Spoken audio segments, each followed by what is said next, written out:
Hey, what is up guys, and welcome back once again to another Fallout 4 settlement build. Today we're going to be doing a quick update on the hotel. Honestly, I would have rather done a whole new building, but in order to kind of move on throughout the town, I had to try and finish up this last area on the main street. And to do that, I just chose to expand the hotel a little bit more, and I think it turned out quite well. And also, there were a few of you guys who were wondering how to make the hotel bigger and what options you had in terms of doing so. But that being said, guys, without further ado, let's go ahead and take a closer look. Alright guys, so if you saw the last hotel video, the first thing you'll probably notice is that our new building stretches all the way across instead of just being on this side of the street. And I think that was a good way to kind of close off this area and then kind of direct people into the next section of the town. And I know a lot of you were wondering if maybe you could stack the boxcars, and that was something I tried originally. And honestly, it didn't turn out half bad. And if the town ends up getting quite a bit bigger, that may be something I try out in the future. And I'll show you how to kind of go about that in this video, if that's something that interests you. But in terms of other changes, you'll see the deck has kind of been pushed over to the left-hand side, and then this area over here is just kind of a back alley that also leads over to the owner's bedroom and storage room. And then last but not least, we do have a new hotel sign right above the front door. Other than that, there's also a few more decorations up here on the deck, which are pretty similar to the ones we saw in the last hotel video, so not really any sense in sticking around here too long. But anyways guys, moving inside, you'll see over to the right is where the original hotel was. And to be honest, not a lot has changed here, so if you want to see a more in-depth walkthrough of this area and just overall how the old hotel looked, I would recommend checking out the old video. But for those of you who haven't seen it, I will do a quick walkthrough right now. So prior to this, the room right here was the original owner's room, although I think I've changed it so it's just a higher priced room for rent. Just because this room's a bit more higher quality and even has a terminal inside. And then moving down the hall, you'll see we have a table to converse with friends or just have a drink. There's also some storage and a few decorations here and there. In the very back, we have our main lounge area where residents can come and relax, just to get away from the horrors of the wasteland. And there's also quite a few little decorations in here just to fill up all the empty space and really give it some life. And then there's also these last two rooms, which, like I mentioned earlier, were originally designated for the residents, whereas that one was more so for the owner. But now, since we've done the whole change, they're pretty much all for rent, no matter what. And inside here, this is the room that was kind of the more general one. It didn't really have a specific theme like most of the others did, but at least in my opinion, it still had a good amount of detail and was a much better place to sleep than some rundown building in the wasteland. But like I mentioned, each of the other rooms sort of had their own theme. For instance, this one was supposed to look like there was possibly a journalist staying inside of it, hence the typewriter and the paper in the back. And then back to the original owner's room, this one had a sort of Minutemen theme going for it, and just also looked a lot more higher quality than the others. But as for the hotel, or the old hotel, that was pretty much it. And then there was also the main check-in area in the very back, which still remains from the last one. No changes have been done here.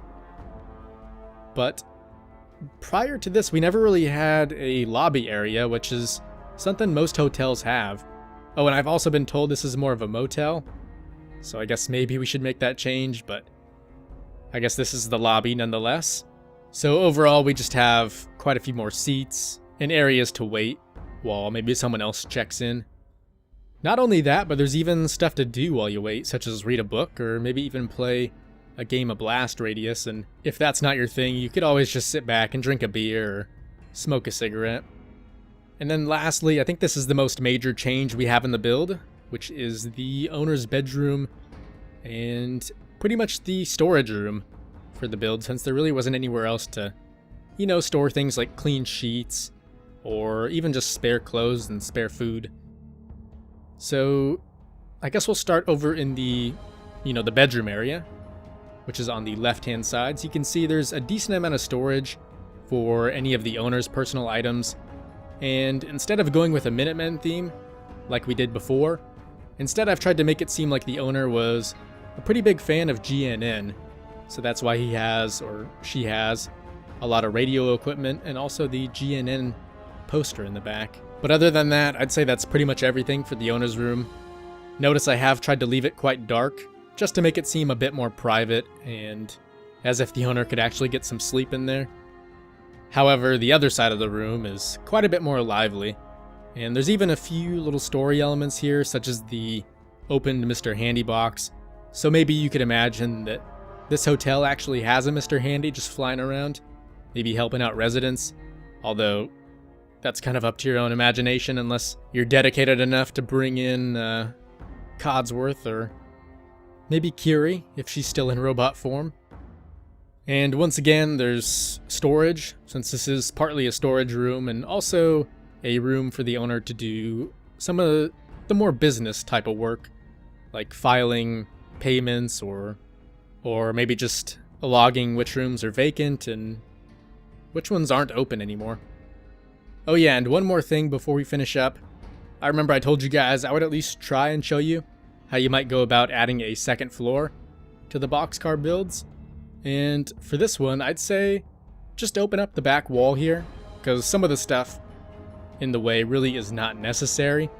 And from what I've seen so far, the boxcars, they do snap reasonably well, so you could try just adding a floor right here with some kind of stairwell, and then just have the boxcars go around pretty much as far as you wanted them to. And hopefully the stairs should connect up there without any problems. And although the stairwell is going to be outside and really is not going to look that great, remember there's always the option just to close this wall and maybe just put a label saying upstairs this way. And what I'll do when the town gets bigger is try this for myself, just so I can show you guys once it's done. But if you feel like trying it on your own first, I'd say go for it. But yeah guys, I'd say that'll just about do it for today. Honestly, I really would have rather done a whole new build, but just in order to kind of move on throughout the town, we really had to get this last area on Main Street finished up. And what's cool about this is the town has really got kind of a close-knit feeling and really seems very busy.